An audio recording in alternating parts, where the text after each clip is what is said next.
야, 선생년아, 우리 담배 피는 거로 지랄 좀 하지마. 양아치 학생들이 많은 고등학교에서 새롭게 부임한 특전사 707 특임단 출신의 여교사가 양아치 일진들을 참교육하면서 펼쳐지는 이야기입니다.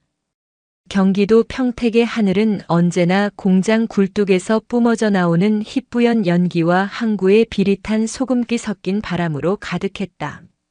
대한민국 산업화의 역군들을 길러낸다는 거창한 목표 아래 세워졌던 평택 포만 고등학교는 이제는 낡은 항만 시설과 버려진 공장들 사이에 섬처럼 고립된 문제아들의 유배지나 다름없었다. 그 중에서도 3학년 8반은 교사들 사이에서 무덤이라 불리는 곳이었다. 1년 동안 담임이 4번 바뀌었고 마지막 담임은 출근길에 의문의 복통을 호소하며 구급차에 실려간 뒤로 학교에 나타나지 않았다. 교장실 낡은 소파에 앉아있는 교장 오덕구의 이마에는 깊은 주름이 패여 있었다. 그는 맞은편에 앉은 새로운 국어교사이자 3학년 8반 담임으로 부임한 하윤 32세를 위아래로 훑어보았다. 가녀린 목선, 뚜렷한 이목구비, 군더더기 없이 떨어지는 정장 차림. 어떻게 봐도 온실 속에서 곱게 자란 화초 같았다. 저 가녀린 몸으로 3학년 8반이라는 정글을, 아니 시궁창을 감당할 수 있을까? 하 선생, 이력서는 잘 봤습니다. 아주 특이하더군요. 그런데 정말 괜찮겠습니까? 우리 학교 3학년 8반은 뭐랄까, 일반적인 상식으로는 이해가 힘든 아이들입니다. 선생들 앞에서 담배를 태우는 건 예산일이고 욕설은 기본이며 여선생님들에게는 차마 입에 담기 힘든 말도 서슴지 않습니다. 오덕구는 차마 성희롱이라는 단어를 직접 꺼내지 못하고 말을 흐렸다. 하윤은 흐트러짐 없는 자세로 앉아 찻잔을 들어 한 모금 마셨다. 그녀의 눈빛은 맑고 깊었지만 그 안에는 쉽게 읽히지 않는 강인함이 서려 있었다. 교장 선생님, 특전사 707 특임대에서 배운 첫 번째 교리는 생존이었습니다. 임무 완수는 그 다음이죠. 저는 그 아이들을 교화해야 할 대상이 아니라 구조해야 할 조난자로 생각하고 있습니다.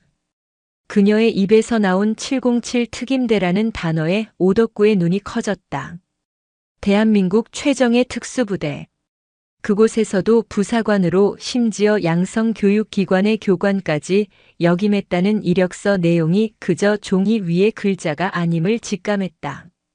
하지만 그의 걱정은 쉬이 가시지 않았다. 전장에서의 생존과 교실에서의 생존은 다른 차원의 문제였다.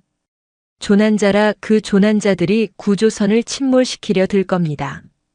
괜찮습니다. 제 구조선은 쉽게 침몰하지 않으니까요. 하윤은 자리에서 일어났다. 그녀의 움직임에는 불필요한 동작이 없었다. 마치 잘 조율된 무기 같았다. 교장실을 나서는 그녀의 등 뒤로 오덕구의 깊은 한숨 소리가 들려왔다. 교무실은 하윤의 등장으로 술렁였다. 특히 3학년 부장인 박 선생은 그녀에게 다가와 온갖 흉흉한 소문들을 늘어놓았다. 3학년 8반의 실질적인 왕으로 군림하는 마강혁, 그의 옆에서 폭력을 행사하는 행동대장 독고철, 그리고 그 외 다수의 패급들. 그들은 이미 학생이 아니라 통제 불능의 야수들이었다. 하 선생, 특히 마강혁 그놈 조심해야 합니다. 눈빛부터가 달라요. 사람을 위아래로 훑어보는데 마치 갑서치를 매기는 것 같아서 소름이 끼칠 정도라니까.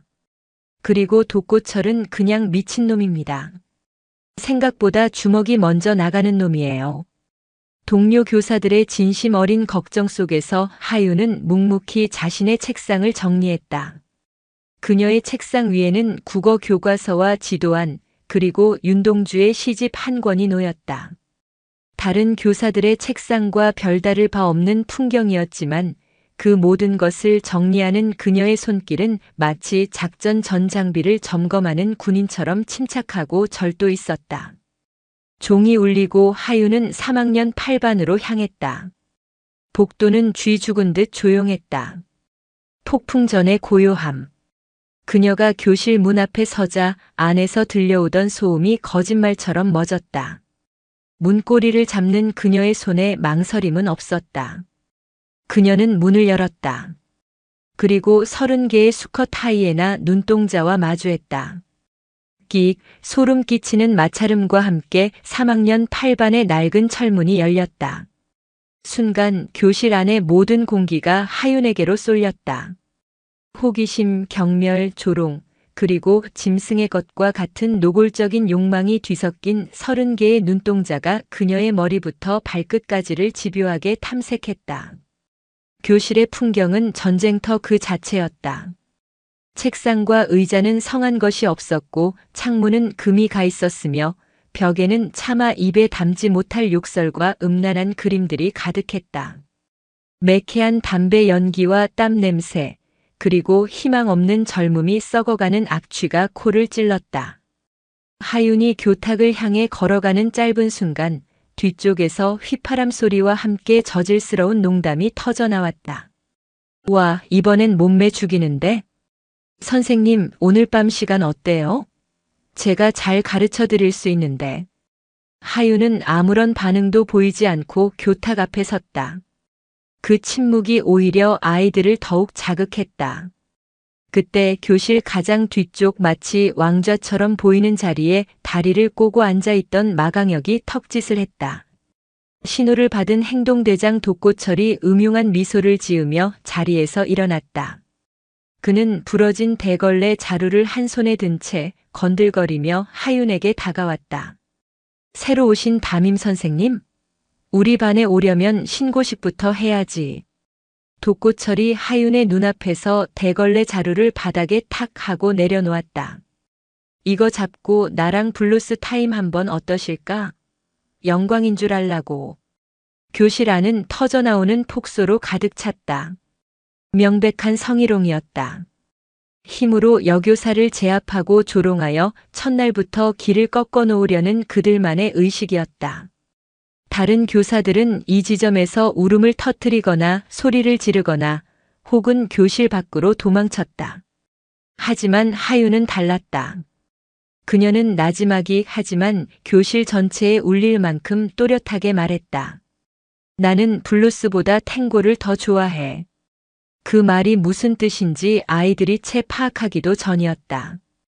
독고철이 조롱하며 대걸레를 그녀의 몸 쪽으로 들이미는 순간 하윤의 몸이 그림자처럼 움직였다. 그녀의 손이 번개처럼 독고철의 손목을 감아쥐었다. 아 하는 짧은 신음과 함께 독고철의 얼굴이 고통으로 일그러졌다. 하윤은 그대로 그의 팔을 꺾어 등 뒤로 돌려 완벽하게 제압했다. 단 3초 만에 벌어진 일이었다. 2학년 때까지 평택 일대 고등학교를 주먹으로 평정했던 독고철의 185cm 거구가 가녀린 여자의 손에 속수무책으로 붙들렸다. 하윤은 고통으로 신음하는 독고철의 귓가에 차갑게 속삭였다. 이게 탱고의 기본 스텝이야. 리드하는 사람이 있으면 파트너는 닥치고 따라와야지. 안 그래? 교실은 얼음물을 끼얹은 듯 순식간에 조용해졌다. 웃음소리는 사라지고 경악과 당혹감만이 남았다.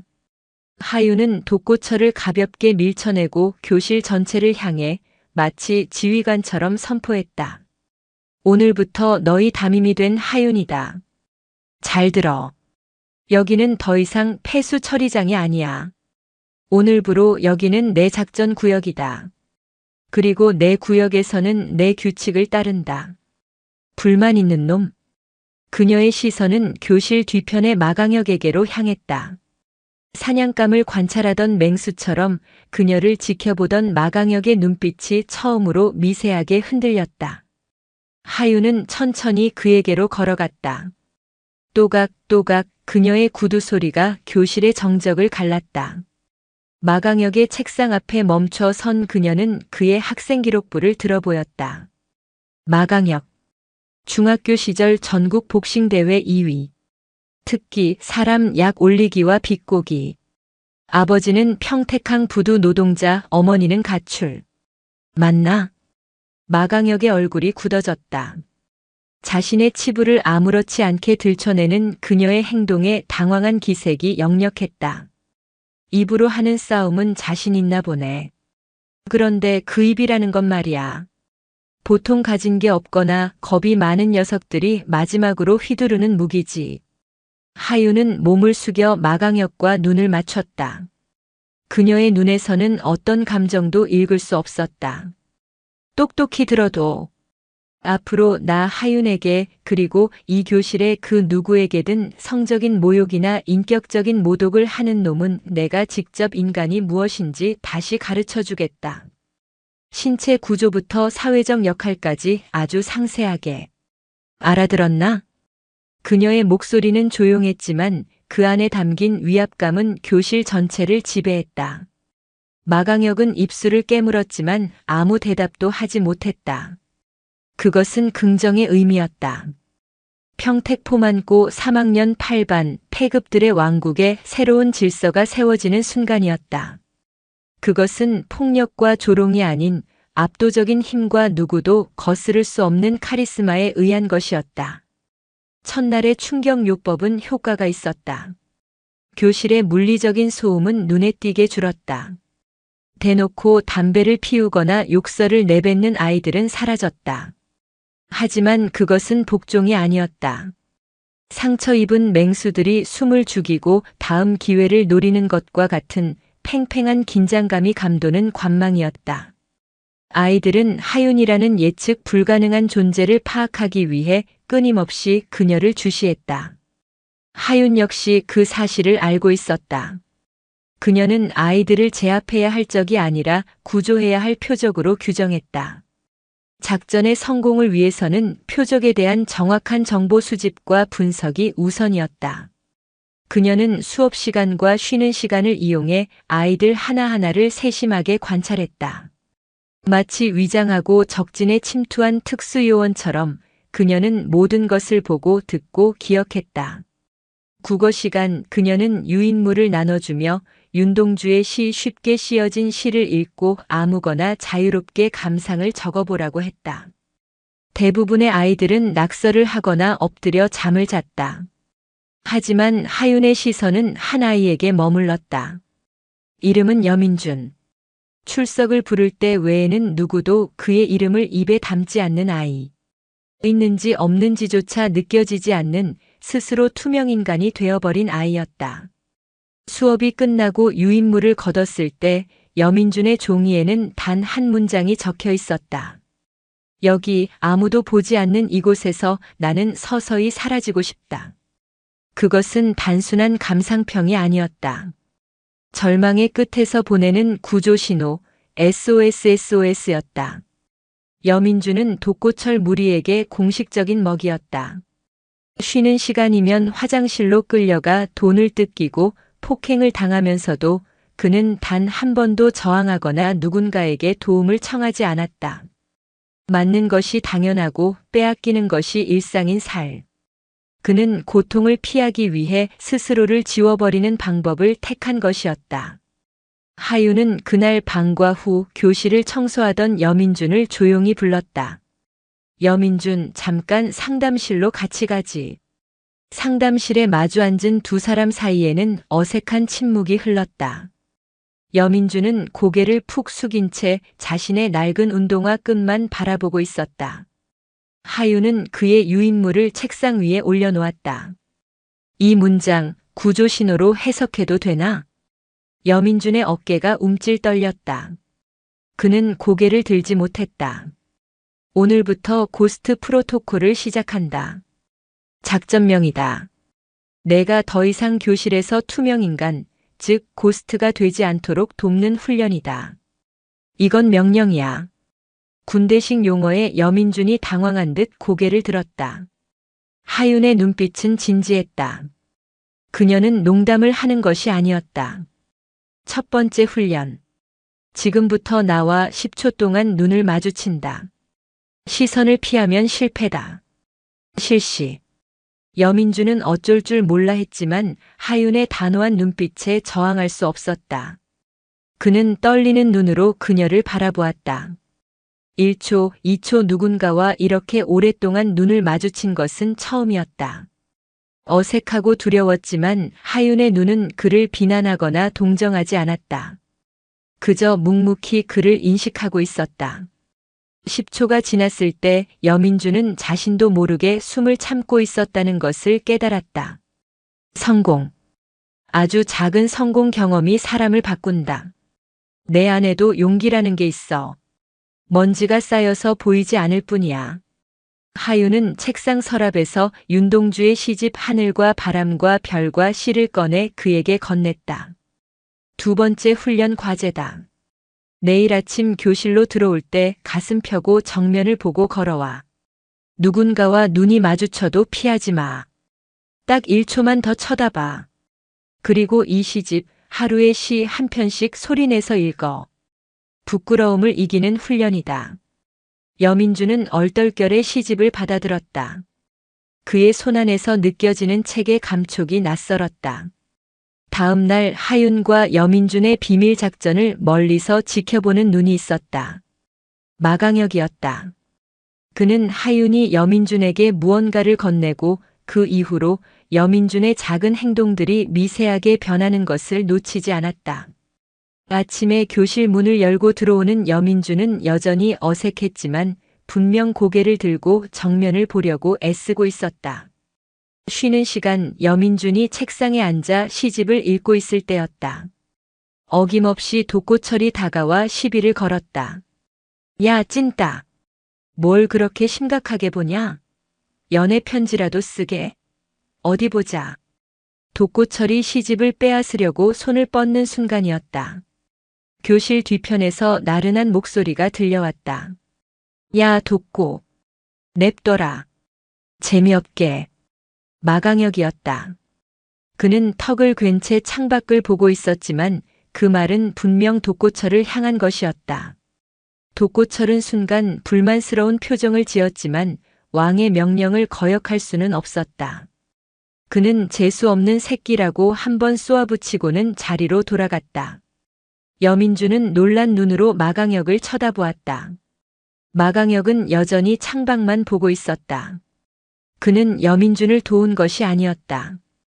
그저 하윤이라는 여자가 벌이는 흥미로운 작전을 방해받고 싶지 않았을 뿐이다. 하지만 그 사소한 행동 하나가 마강혁 스스로도 인지하지 못하는 사이 그의 견고했던 세계관에 미세한 균열을 만들어내고 있었다. 그리고 그 균열은 곧 거대한 파도가 되어 그의 삶을 덮치게 될 터였다. 중간고사가 끝나고 3학년 8반 교실에는 기묘한 평온이 감돌았다. 하윤의 작전 구역 선포 이후 노골적인 반항은 자취를 감췄지만 그 자리는 언제 터질지 모르는 폭탄 같은 침묵이 대신했다. 아이들은 여전히 거리를 둔 채 하윤을 관찰하고 있었다. 하윤은 이 교착 상태를 깨트릴 새로운 작전이 필요했다. 그녀는 종례 시간에 다음 수행평가 과제를 발표했다. 다음 수행평가 주제는 생존이다. 4인 1조로 팀을 구성해 주어진 환경에서 생존 전략을 보고서로 제출한다. 조는 내가 직접 편성한다. 아이들의 얼굴에 당혹감과 불만이 스쳐 지나갔다. 특히 하윤이 조명단을 발표하기 시작하자 교실은 술렁거렸다. 그녀는 의도적으로 상극인 아이들을 한데 묶어 놓았다. 그리고 마지막 조를 발표했을 때 교실의 공기는 완전히 얼어붙었다. 마지막 조. 마강혁, 여민준, 독고철, 그리고 김상호. 왕과 노예, 망나니와 방관자. 최악의 조합이었다. 독고철은 벌떡 일어나 소리쳤다. 선생님 장난합니까? 이 찐따 새끼랑 뭘 하라고요? 독고철의 손가락이 여민준을 향했다. 여민준은 쥐구멍에라도 숨고 싶은 듯 고개를 숙였다. 그러나 하윤의 눈빛은 흔들림이 없었다. 독고철. 내 임무는 여민준 같은 조언이 낙오하지 않도록 경호하는 거다. 그리고 마강혁, 내가 조장이다. 조원 전체가 무사히 임무를 완수하고 귀환하는 건 전적으로 지휘관의 역량에 달려있지. 불만 있나? 하윤의 시선이 마강혁에게 꽂혔다. 마강혁은 입술을 깨물며 하윤을 노려보았다. 그녀의 의도가 뻔히 보였다. 자신을 시험하고 자신의 세계를 흔들려는 것. 그는 시발이라고 작게 욕설을 읊조렸지만 더 이상 토를 달지는 않았다. 며칠 후 현장 학습이라는 명목 아래 3학년 8반이 도착한 곳은 평택호 관광단지였다. 아이들은 놀이공원과 유람선을 보며 환호했지만 하윤은 그들을 한 곳에 모아 세웠다. 여기가 그냥 놀고 먹는 곳으로 보이나? 이 평택호는 서해 방어의 최전선이다. 저 건너편은 바로 해군 이함대사령부가 있고 수많은 군인들이 목숨을 걸고 이 바다를 지킨다. 너희가 발 딛고 서 있는 이 땅은 누군가의 피와 땀으로 지켜낸 생존의 현장이야. 오늘 너희의 임무는 이곳에서 진짜 생존의 의미를 찾는 거다. 그녀의 말에 아이들의 들뜬 분위기가 가라앉았다. 하윤은 마강혁 조에게 다가가 다리를 살짝 저는 여민준을 턱으로 가리켰다. 마강혁, 조언부터 챙겨. 저 상태로는 기동에 문제가 있겠군. 노골적인 지시였다. 마강혁의 자존심이 구겨졌다. 그는 짜증 섞인 얼굴로 여민준에게 다가가 쏘아붙였다. 야, 너 일부러 그러냐? 불쌍한 척해서 선생 관심이라도 끌려는 거냐고. 내가 그렇게 빌빌거리니까 쟤들이 더 신나서 날뛰는 거 몰라? 진짜 병신 같아. 독설이 칼날처럼 여민준의 가슴에 박혔다. 평소 같았으면 그대로 무너져 내렸을 그였다. 하지만 하윤과의 훈련으로 작은 용기의 씨앗을 틔운 그는 처음으로 저항의 목소리를 냈다. 그만하라고. 모기만 한 목소리였지만 분명한 거부의 의사였다. 마강혁은 물론 옆에 있던 독고철도 놀란 표정을 지었다. 독고철이 주먹을 치켜들며 여민준의 멱살을 잡으려던 순간 마강혁이 그의 팔을 막아섰다. 냅둬. 말은 똑바로 하네. 마강혁은 여민준을 직접 돕지는 않았지만 상황이 악화되는 것을 막았다. 그의 무심한 행동 속에 미세한 변화가 싹트고 있었다. 그날 오후 과제를 위해 전망대에 올랐던 마강혁 조는 곤경에 처했다. 평택 시내에서 악질로 유명한 포만고 중퇴생들이 모인 무리와 시비가 붙은 것이다. 무리의 리더로 보이는 조필두가 독고철의 어깨를 일부러 세게 치고 지나갔다. 어이, 눈깔 똑바로 안 뜨고 다니냐? 먼저 친 건 그쪽이잖아, 개새끼야. 참지 못한 독고철이 욕설을 내뱉자 상황은 걷잡을 수 없이 커졌다. 조필두 무리는 대여섯 명. 수적으로 분리했다. 조필두가 비릿하게 웃으며 마강혁을 노려보았다. 내가 마강혁이냐? 소문은 많이 들었다. 오늘 여기서 내가 얼마나 대단한 놈인지 한번 볼까? 일촉즉발의 상황. 그때 그들 뒤에서 차가운 목소리가 들려왔다. 내 작전 구역 안에서 허가받지 않은 무력 충돌은 금지되어 있다. 하윤이었다. 그녀는 어느새 다가와 학생들 앞을 막아서 있었다. 조필두는 어이없다는 듯 그녀를 위아래로 훑었다. 뭐야, 이 아줌마는? 선생이야? 애들 관리 똑바로 못해? 아니면 이 아가씨도 우리랑 같이 놀고 싶은 건가? 조필두가 음탕한 손을 하윤에게 뻗는 순간이었다. 하윤의 몸이 낮게 가라앉았다. 그녀는 뻗어온 손목을 낚아채 그대로 꺾어버렸다. 악! 하는 비명과 함께 조필두의 팔이 부자연스러운 각도로 돌아갔다. 하윤은 멈추지 않고 그의 명치에 정확하게 팔꿈치를 꽂아 넣었다. 컥 하는 소리와 함께 조필두의 거구가 쓰러졌다. 나머지 무리들이 당황해서 달려들었지만 하윤은 조금도 물러서지 않았다. 그녀는 상대의 공격 궤도를 미리 읽고 최소한의 움직임으로 회피하며 관절이나 급소를 정확하게 타격했다. 그것은 싸움이 아니었다. 일방적인 제압 혹은 정밀한 수술에 가까웠다. 마강혁은 그 광경을 너클 잃고 바라보았다. 자신이 알던 힘과는 차원이 달랐다. 주먹을 휘두르며 상대를 부수는 것이 아니라 상황 전체를 통제하고 지배하는 힘. 상대를 파괴하는 것이 아니라 자신의 것을 지키기 위한 힘. 그녀의 모든 움직임에는 학생들을 보호하려는 확고한 의지가 담겨 있었다. 상황이 정리된 후 하윤은 떨고 있는 학생들을 돌아보며 말했다. 진짜 힘은 분노를 터뜨리는 게 아니라 지켜야 할 것을 위해 분노를 통제하는 데서 나온다. 그 말은 마강혁의 심장에 깊이 박혔다. 학교로 돌아가는 버스 안 누구도 입을 열지 않았다. 마강혁의 옆자리에 앉은 여민준이 조용히 입을 열었다. 아까 전망대에서 내가 한 말 맞으니까 나 진짜 병신 같아. 맞고만 있는 것도 불쌍한 척하는 것도 다 맞는 말이야. 그래서 고마웠어. 그렇게라도 말해줘서. 처음으로 듣는 여민준의 진심이었다. 마강혁은 아무 대답도 하지 않은 채 창밖만 바라보았다. 하지만 그의 굳게 닫힌 마음의 성벽에 또 하나의 커다란 균열이 생겨나고 있었다. 평택호 사건은 조용히 넘어가지 않았다.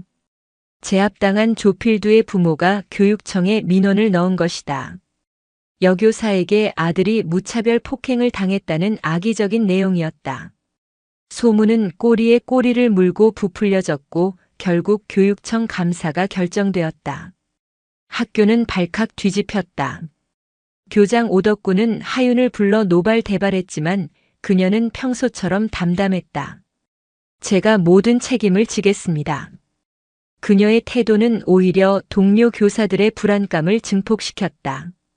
역시 저 여자 제정신이 아니야. 그러게 왜 문제 아들을 데리고 그런 위험한 곳에 가서. 수군거림이 교무실을 떠다녔다. 그날 이후 하윤을 향한 아이들의 태도는 더욱 복잡해졌다. 이전에는 경계와 반항심이었다면 이제는 이해할 수 없는 혼란과 미미한 부채감이 섞여 있었다. 특히 마강혁은 머릿속이 온통 하윤에 대한 생각으로 가득 찼다. 왜 그렇게까지 했을까? 그저 교사라는 직업적 책임감 때문이었을까? 아니면 자신을 과시하고 싶었던 걸까? 그 어떤 것도 그날 보았던 그녀의 눈빛을 설명해주지 못했다. 며칠 뒤 감사의 일환으로 학생 개별 면담이 예고되었다. 마강혁은 하교 후에도 교실에 남아 창밖을 보고 있었다. 어둠이 내린 교정, 교무실 창문 너머로 홀로 서류를 정리하는 하윤의 모습이 보였다. 그는 자기도 모르게 이끌리듯 교무실로 향했다. 왜 그랬습니까? 텅 빈 교무실, 마강혁이 던진 질문에 하윤은 고개를 들었다. 평택호에서 왜 그런 위험한 짓을 했냐고요. 그냥 경찰을 불렀으면 됐잖아요.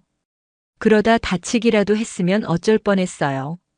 그것은 따지는 것이 아니라 진심으로 걱정하는 어투였다. 하윤은 잠시 그를 바라보다가 의자를 가리켰다. 앉아. 긴 이야기가 될 것 같으니까. 마강혁이 맞은편에 앉자 하윤은 천천히 자신의 과거를 털어놓았다. 특전사 707 부사관 후보생들을 훈련시키는 교관 시절의 이야기였다. 나한테 한세진이라는 훈련병이 있었어. 너처럼 눈에 분노가 가득하고 세상에 대한 불만으로 똘똘 뭉친 녀석이었지. 가정 환경도 엉망이었고 기댈 곳 하나 없던 녀석이야. 그런데 근성과 도끼는 누구보다 뛰어났어. 나는 그 녀석에게서 내 예전 모습을 봤다. 하윤의 목소리가 조금씩 잠겨갔다. 나는 그 녀석을 대한민국 최고의 특전사로 만들고 싶었어. 그래서 더 혹독하게 훈련시켰지. 체력이 부족하면 밤새도록 연병장을 돌렸고 사격술이 미흡하면 얼차려를 줬다. 강하게 만들어야 살아남는다고 믿었으니까. 그게 그 녀석을 위한 최선이라고 생각했어. 그녀는 책상 위에 놓인 자신의 손을 내려다보았다. 미세하게 떨리고 있었다. 그러던 어느 날 마지막 종합훈련에서 세진이가 실수를 했어. 동료를 위험에 빠뜨릴 뻔한 아주 큰 실수였지. 나는 모두가 보는 앞에서 그 녀석의 자존심을 박살냈어. 너 같은 놈은 패급이야. 군인의 자격도 없어. 라고. 그날 밤 세진이는 스스로 목숨을 끊었다. 유서에는 딱 한 줄 적혀 있었지. 저는 역시 폐급입니다. 마강혁은 숨을 죽였다. 하윤의 눈에서 눈물 한 방울이 흘러내려 책상 위로 떨어졌다. 강철 같았던 그녀가 처음으로 보인 약한 모습이었다. 나는 그 녀석을 살릴 수 있었어. 더 강하게 만드는 게 아니라 그냥 따뜻하게 한번 안아줬어야 했어. 괜찮다, 실수할 수도 있다. 너는 폐급이 아니다. 라고 말해줬어야 했어. 내 오만과 욕심이 그 아이를 죽인 거야. 그녀는 눈물을 닦고 마강혁을 똑바로 바라보았다. 내가 군복을 벗고 교사가 된 이유, 그리고 너희 같은 아이들이 모인 이 시궁창으로 직접 걸어 들어온 이유는 너희들을 만나기 위해서야. 세상으로부터 폐급이라고 낙인 찍힌 너희들이 스스로를 포기하지 않도록 옆에서 버텨주는 어른이 되고 싶어서. 평택호에서 내가 한 행동은 위험한 짓이 아니야. 그건 죽은 세진이에게 보내는 내 속죄고 너희들에게 하는 내 약속이야. 나는 절대로 너희를 먼저 포기하지 않겠다고. 긴 침묵이 흘렀다. 마강혁은 자신의 심장이 세차게 뛰는 것을 느꼈다. 자신의 분노와 상처가 오롯이 자기만의 것이라고 생각했는데 눈앞에 저 여자 역시 깊은 상처와 죄책감을 안고 싸우고 있었다. 자신과는 비교도 할 수 없는 무게를 짊어지고 있었다. 그는 자신도 모르게 입을 열었다. 그 사람 당신 탓 아니야. 어설픈 위로였다. 하지만 그 순간 마강혁의 마음을 짓누르고 있던 견고한 성벽이 완전히 허물어져 내렸다. 그 폐허 위로 존경과 신뢰, 그리고 이전에는 느껴보지 못했던 뜨거운 동료애가 싹트기 시작했다. 그는 더 이상 하윤을 선생으로 보지 않았다. 그 같은 상처를 가진 함께 싸워야 할 지휘관으로 보기 시작했다. 교육청 감사가 시작된다는 소문은 3학년 8반에게 실질적인 선전포고나 다름없었다. 아이들은 자신들 때문에 하윤이 곤경에 처했다는 사실에 죄책감을 느꼈다. 하지만 무엇을 어떻게 해야 할지 몰랐다. 교실에는 무력감이 짙게 깔려 있었다. 그들은 자신들이 그저 폐급일 뿐이며 어른들의 세계에서 일어나는 일에 어떤 영향도 미칠 수 없다고 생각했다. 침묵을 깬 것은 마강혁이었다. 그는 하윤에게서 들었던 한세진의 마지막 말, 저는 역시 폐급입니다. 라는 유서를 떠올렸다. 그 말이 마치 자신들에게 하는 말처럼 들렸다. 그는 자리에서 벌떡 일어났다. 안 돼. 그렇게 둘 순 없어. 모든 아이들의 시선이 그에게로 쏠렸다. 그는 교탁 앞으로 걸어나가 처음으로 왕으로서가 아닌 동료로서 아이들을 마주보았다.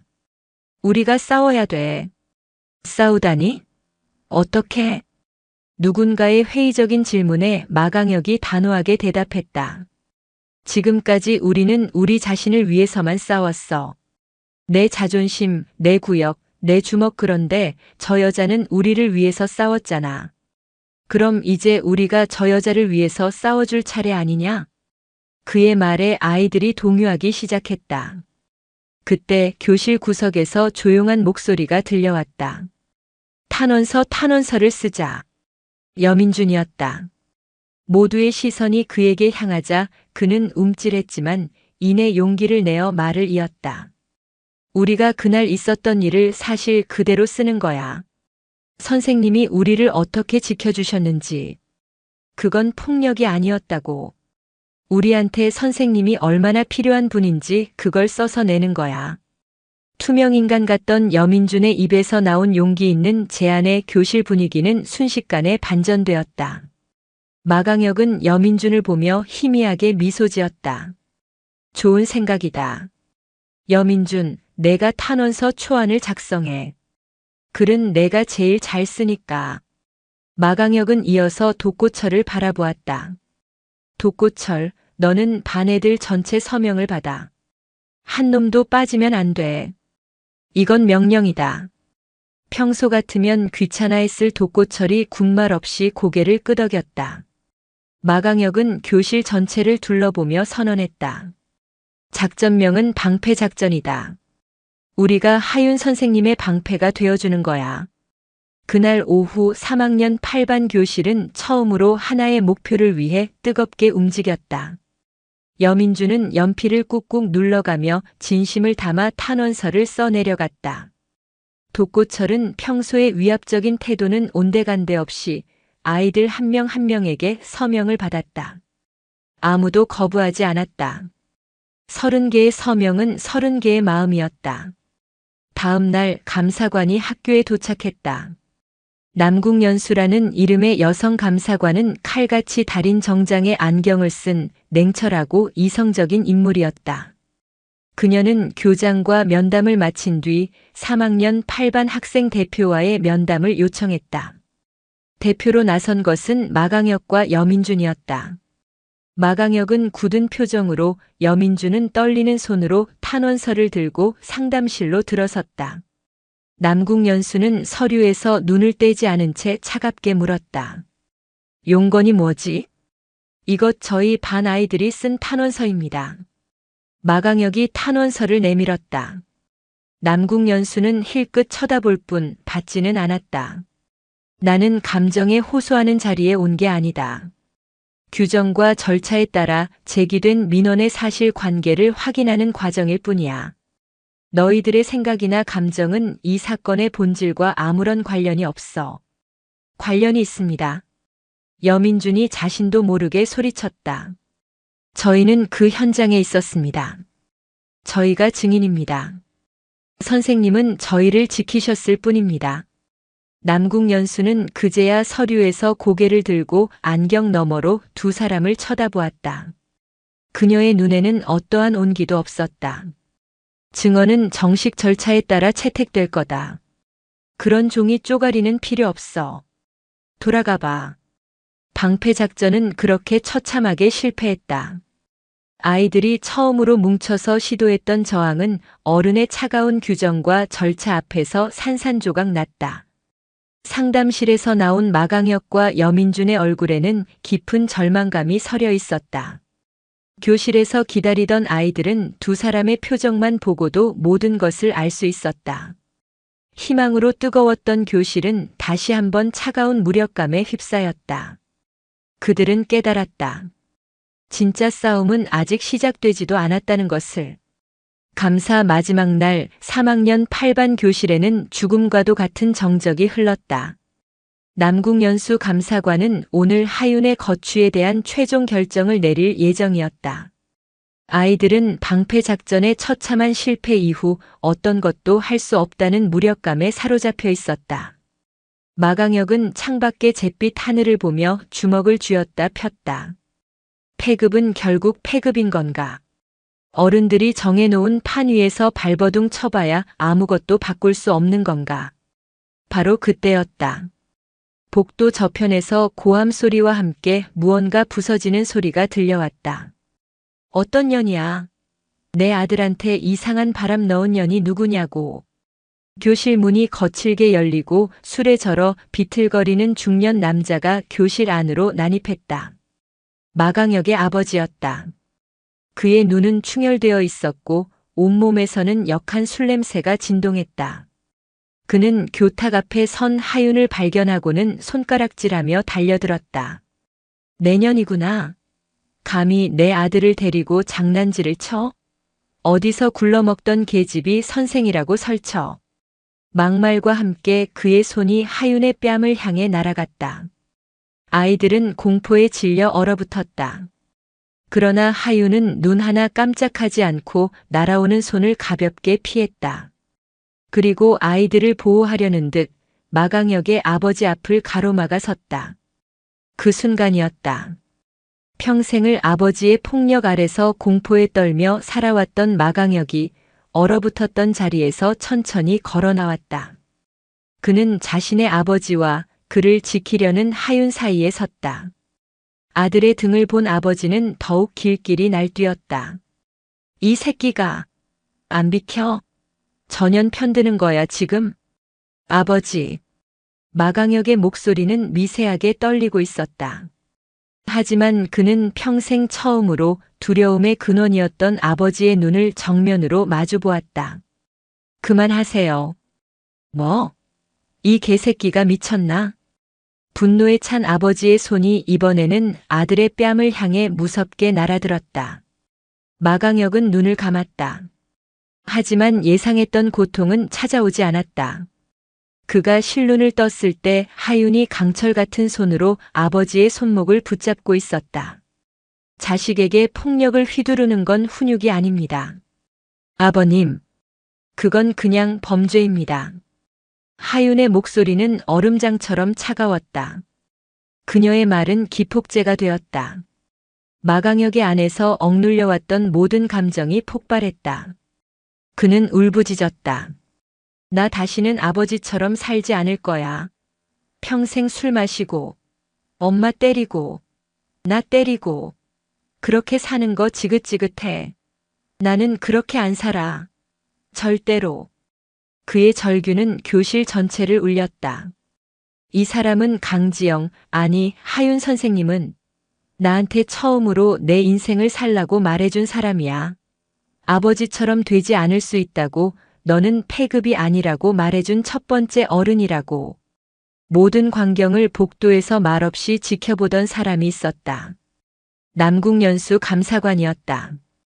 그녀의 손에는 교사 하윤, 폭력성 및 자질 부족에 대한 보고서 초안이 들려 있었다.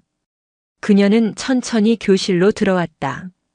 아이들은 긴장했다. 이제 모든 것이 끝이라고 생각했다. 남궁연수는 마강혁의 아버지를 향해 나지막하지만 단호하게 말했다. 아버님, 지금 하신 행동은 명백한 아동 학대 및 교권 침해입니다. 정식으로 경찰에 신고하겠습니다. 그리고 그녀는 모두가 보는 앞에서 들고 있던 보고서 초안을 갈기갈기 찢어버렸다. 저는 방금 무너진 한 가정이, 그리고 그 안에서 상처받은 한 아이가 학교라는 공간 안에서 한 선생님의 도움으로 스스로 일어서는 순간을 목격했습니다. 남궁연수는 하윤을 바라보며 말했다.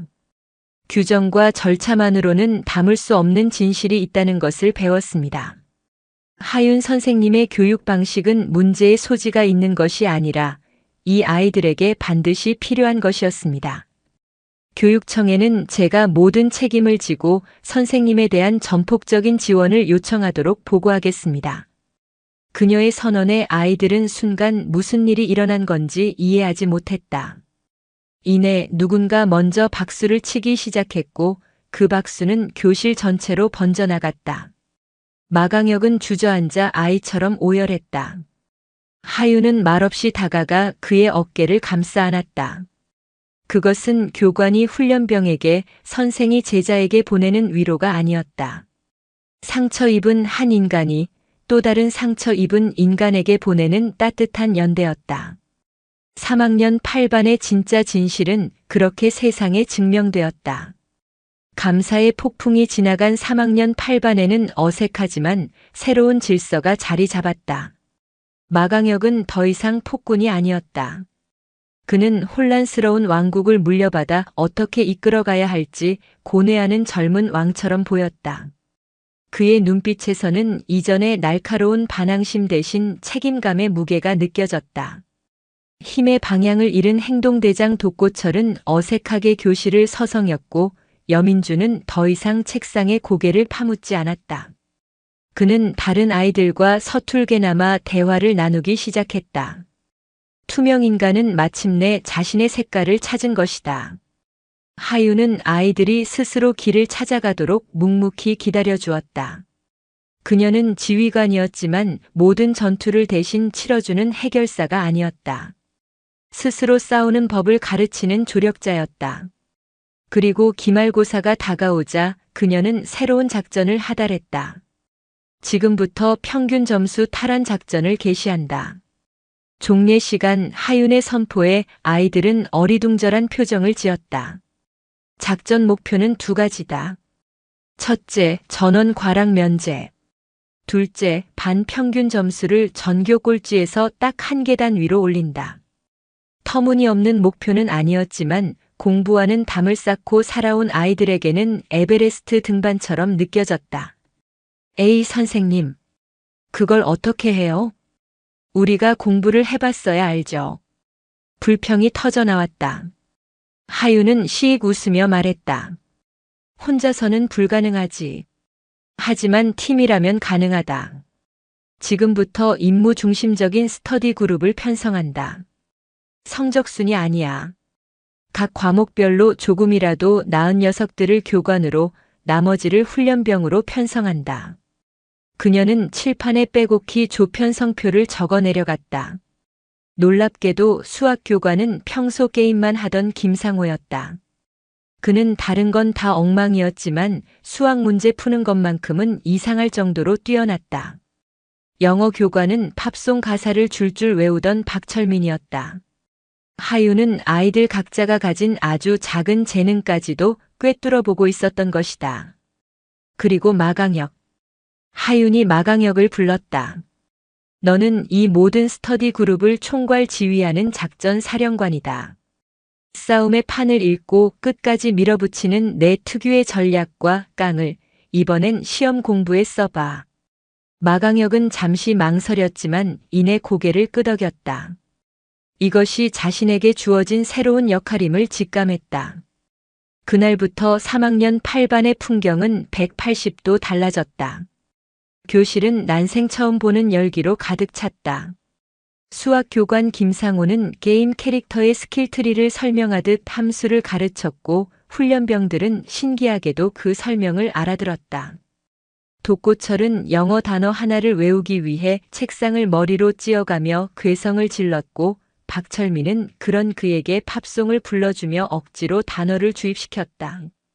마강혁은 사령관으로서 교실을 순회하며 각 조의 진행 상황을 체크하고 집중력이 떨어지는 아이들을 독려했다. 그는 싸움을 지휘할 때처럼 소리를 지르거나 위협하지 않았다. 대신 조용히 다가가 문제집을 함께 들여다보며 말했다. 야, 이 부분은 아까 걔가 설명했던 거잖아. 다시 물어봐. 쪽팔린 거 아니야. 그의 지휘 아래 3학년 8반은 하나의 목표를 향해 움직이는 유기적인 팀이 되어가고 있었다. 시험 기간 동안 아이들은 난생 처음으로 교과서를 진지하게 들여다보고 서로를 가르치고 배우며 밤늦게까지 학교에 남았다. 그 과정에서 수없이 다투고 포기하고 싶어 했지만 그럴 때마다 서로를 붙잡아 주었다. 그리고 마침내 시험 결과가 나왔다. 성적은 기적처럼 오르지 않았다. 여전히 하위권이었다. 하지만 단 한 명도 과락이 없었다.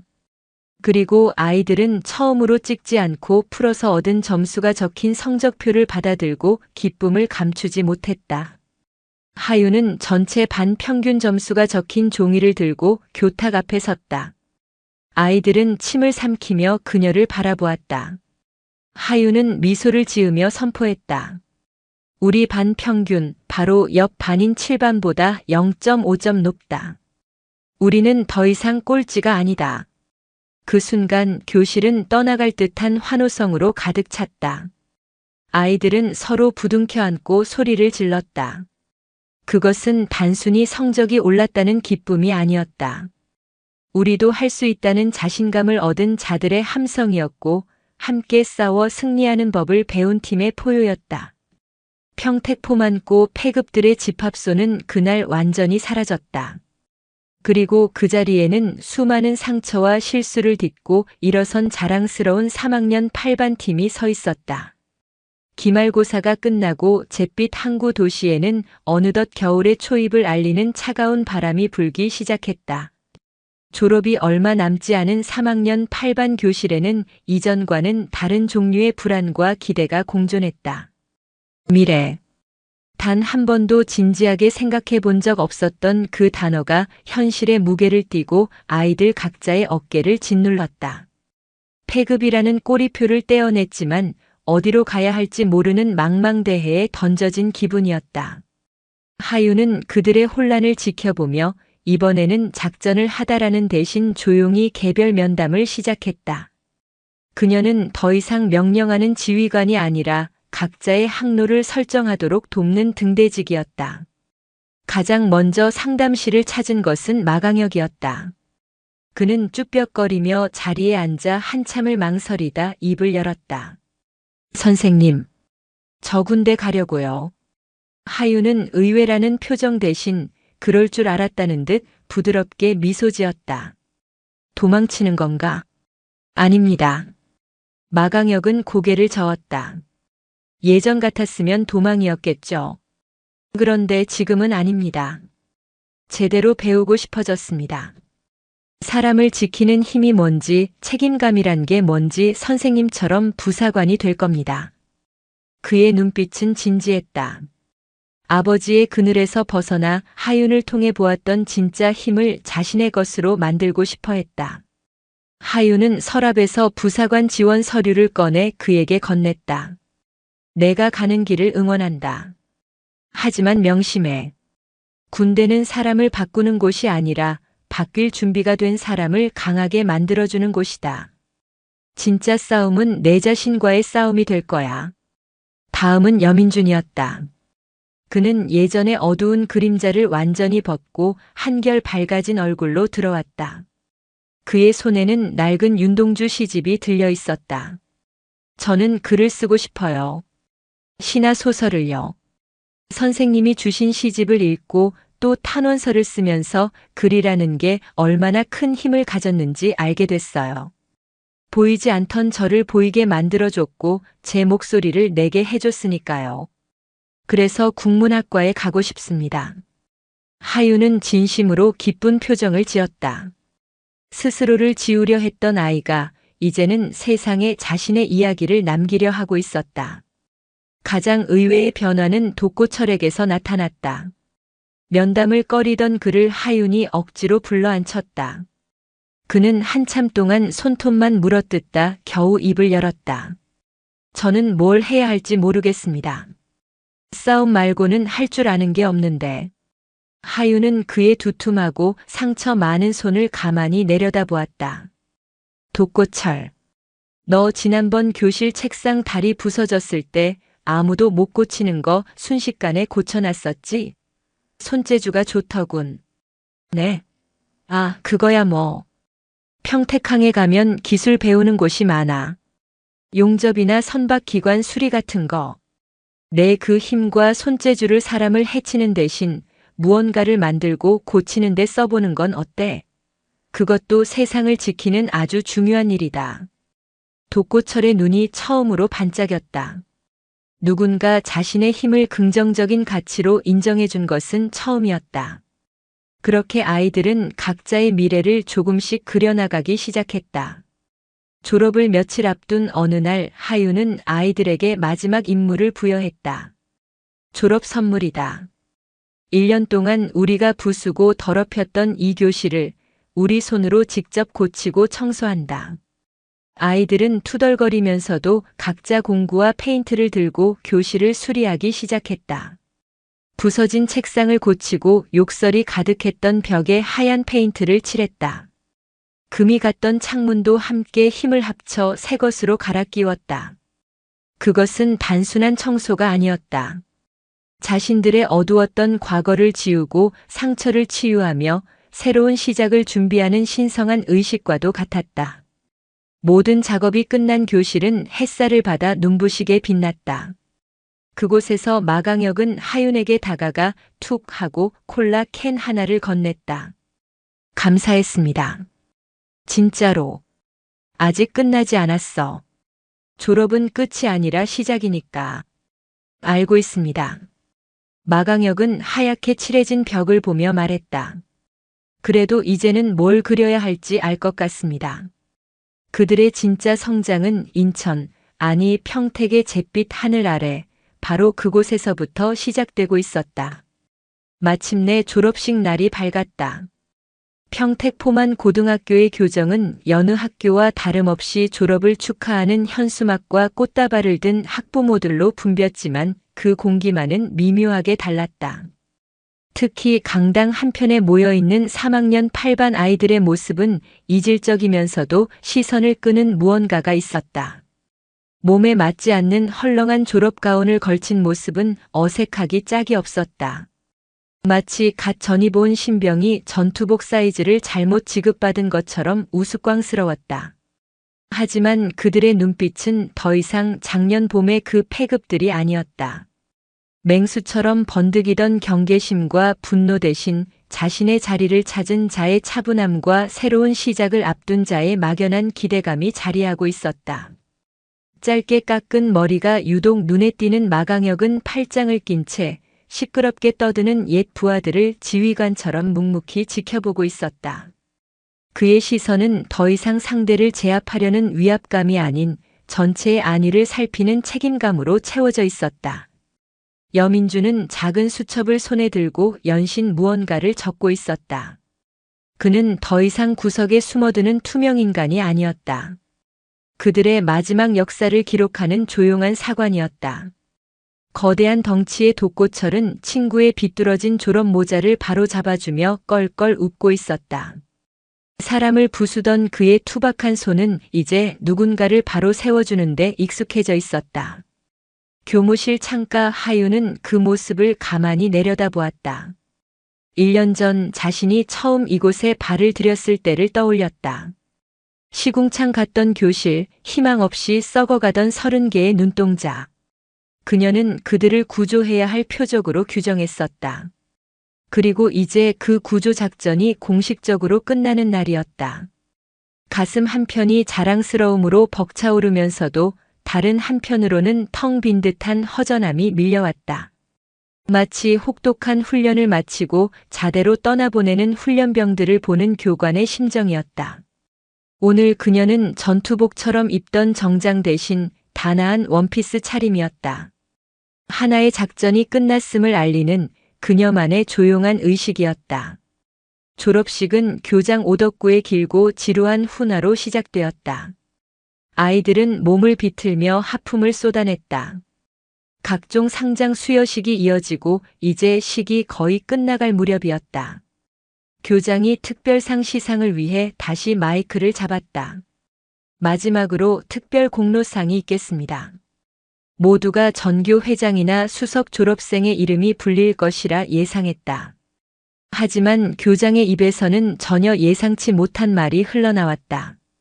진정한 성취란 단순히 높은 점수를 받거나 남들보다 앞서 나가는 것만이 아닐 것입니다. 때로는 넘어졌다가 다시 일어서는 법을 배우는 것, 흩어졌다가 함께하는 법을 깨닫는 것이야말로 가장 위대한 성취일지 모릅니다. 강당 안이 술렁였다. 교장은 미소를 지으며 단상을 향해 손을 뻗었다. 올해 가장 눈부신 성장을 보여준 팀, 가장 뜨거운 팀워크를 증명해낸 학급. 3학년 8반 전원 단상 위로 올라와 주십시오. 순간 강당 안의 모든 시간이 멈춘 듯 했다. 다른 반 학생들과 학부모, 교사들의 경악과 의심이 뒤섞인 시선이 일제히 3학년 8반에게로 쏠렸다. 아이들은 어리둥절한 표정으로 서로를 쳐다보다가 마강혁의 눈짓에 마지못해 하나둘 자리에서 일어났다. 그들이 어색한 걸음으로 단상 위에 전부 올라서자 교장은 그들의 담임 교사를 호명했다.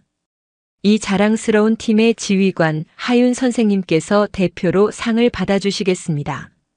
하윤이 단상 위로 올라가 교장에게서 상패를 건네받는 순간 강당 안에서는 마지못해 시작된 박수 소리가 점차 커져갔다. 한때 그녀를 비난하고 외면했던 동료 교사들도 문제아 집단이라며 손가락질하던 학부모들도 지금 이 순간만큼은 그들의 변화를 인정하지 않을 수 없었다.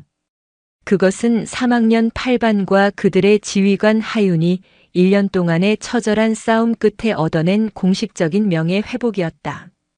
졸업식의 모든 순서가 끝나고 아이들은 자신들의 손으로 하얗게 칠하고 수리했던 교실에 마지막으로 모였다. 창문 너머로 겨울 햇살이 쏟아져 들어와 1년 전의 어둠을 말끔히 씻어내고 있었다. 하윤은 교탁 앞에 서서 30개의 졸업장을 들었다. 길고 거창한 마지막 훈시는 없었다.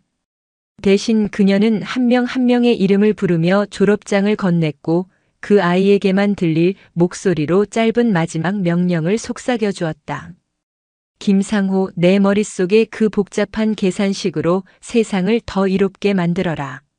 박철민, 내 노래로 사람들의 마음을 위로해 주길 바란다. 그녀는 독고철의 앞으로 다가갔다. 독고철. 내 손은 무언가를 부수기 위해서가 아니라 세우기 위해 주어진 손이다. 훌륭한 기술자가 되어라. 그리고 여민준의 앞에 섰다. 여민준. 세상은 내 이야기를 기다리고 있다. 주저하지 말고 너의 목소리로 세상을 가득 채워. 마지막으로 마강혁이었다. 마강혁. 진정한 지휘관은 가장 강한 자를 이끄는 사람이 아니라 가장 약한 자를 지키는 사람이다. 너는 이미 그 의미를 알고 있어. 모든 아이들에게 졸업장을 나누어 주고 돌아선 순간이었다. 선생님께 대하여. 마강혁의 우렁찬 목소리가 교실을 갈랐다. 경례.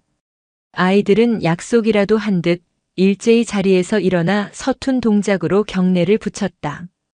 그리고 한 목소리로 외쳤다. 감사합니다.